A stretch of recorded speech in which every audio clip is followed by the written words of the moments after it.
It's back and it's an all-new challenge. With the new regulations upon us for 2022, the opening day of the World Rally Championship at Monte-Carlo promised to be a bigger challenge than ever before. Hybrid technology, less aero, no centre differential and less suspension travel makes these cars tougher than ever to drive.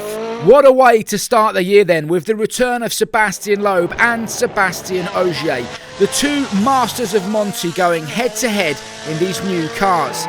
The rally began with two stages on Thursday night, and no surprises, world champion Ogier set the early pace, but Loeb was second quickest in the all-new M Sport Puma. It felt a little bit better in there. Maybe the time will be not good, I don't know. It's hard to know at the moment, where we are. We just keep trying things with the car, but happy to be through this night. It's always a challenge, so I'm happy to be there. Into Friday's action then, and today was fraught from the word go. Ogier opening the road and lucky to get away with this moment, just nipping the Armco on the way out of this fast right-hander. Meanwhile, Thierry Neuville, who struggled on Thursday night, had a spin at this hairpin right. He dropped nearly 13 seconds, and the Belgian was not a happy man. Not better than yesterday, to be honest. It's a nightmare. I have never been so scared while driving, so it's a lot of work left. Worse though for Adrien Fourmeau. He brought his rally to a spectacular end with this monumental off. Both he and co-driver Alex Correa were perfectly okay, but his Ford Puma was not. While one Puma was down and out, the other was roaring. M Sport had to wait until round 6 in Kenya for a stage win last year. This year it came on stage 3 of round 1. Sébastien Loeb topping the timesheets. I describe it like a quite tricky stage. It was much more wet and humid and even a bit icy that we had in the recce. The downhill is very fast and still it was a bit surprising in some corners. So, but okay, I had a good drive. The road conditions were not so easy. I had some place where the car put some dust and mud on the road, but overall I did a really good stage. Stage 4 and Thierry Neuville set the early pace, but it was soon beaten by just a tenth of a second from his Hyundai teammate Oyt Tanak. It looked like a Hyundai 1-2, and then Loeb, running last on the road, came along once more. 2 stage wins in a row, and the Frenchman trailing Ogier overall by just 2.8 seconds.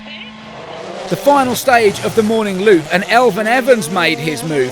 While Ogier struggled in the tricky conditions, Evans went an incredible 13.5 seconds faster, moving ahead of Ogier despite picking up a puncture.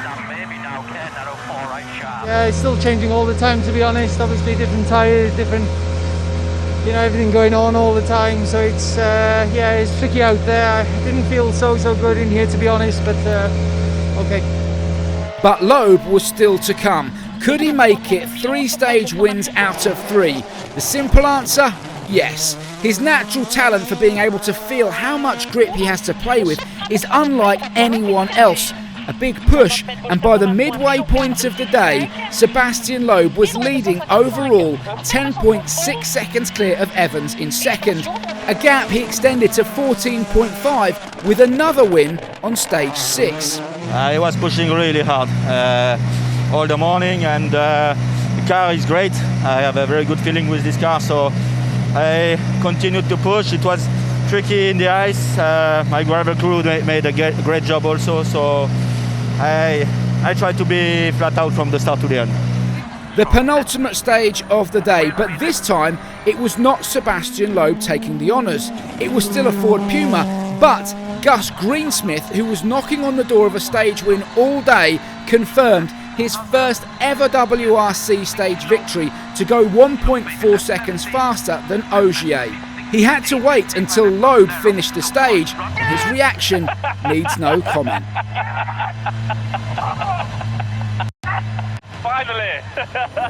The final test of the day, and Sébastien Ogier back on form. The Frenchman did enough to win the stage and stop M Sport from taking a clean sweep of victories in the new Puma. He lies second overall in his Toyota Yaris, 12.1 clear of Evans in third, with Neuville fourth and Tanak fifth after a difficult day for Hyundai. Your rally leader though by 9.9 seconds, the legend Sébastien Loeb. With this car I was immediately in the rhythm, so it was really a good surprise. Since that we tried to push to get the feeling with the car, and at the moment we are still leading. It's not a big gap, but happy to be leading after the first day. Day one done, but another 5 Alpine stages lie in wait on Saturday, and the Ogier-Loeb battle resumes. Let us know below who you think is going to win Rallye Monte-Carlo this year, and don't forget to like and subscribe. Day 2 action coming tomorrow.